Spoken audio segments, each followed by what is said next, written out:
Hi, my name is Matthias and I'm one of the developers at Gentimat. Today I'm going to show you Endzone, a world apart. In Endzone, the world as we know it is gone. A global nuclear catastrophe, together with a radical climate change, have destroyed our Earth and changed it forever. After 150 years underground, humankind now goes back to the surface to build a new civilization. You are the leader of a small group of survivors, building and advancing their settlement. Your settlers need several basic things to survive, including water, food, and shelter. So let's start by attending to the need for water and food by building water and food supplies. First, we will focus on water. There are multiple possibilities, but the water tower is mandatory to store water from lakes. Now that the building area is reserved, we need to assign settlers to actually start constructing our water tower. This happens in the Profession tab. Here we assign several settlers to the builder profession. And as you can see, the construction of the water tower starts immediately.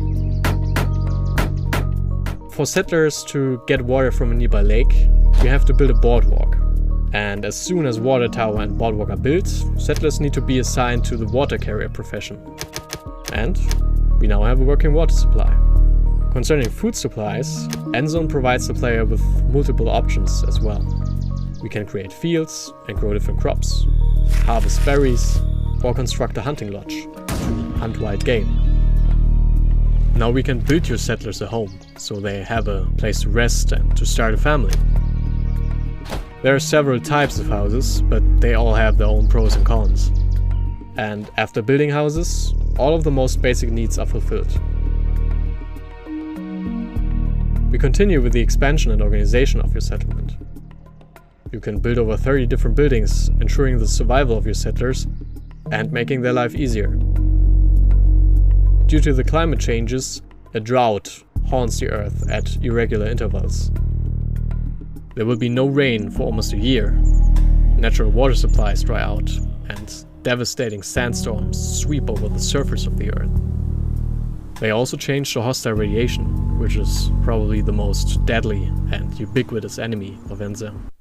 Oh, we haven't even mentioned that yet? Well, after the nuclear disaster, the radiation spread around the whole globe. Invisible and deadly, it is the most powerful enemy of all life on Earth.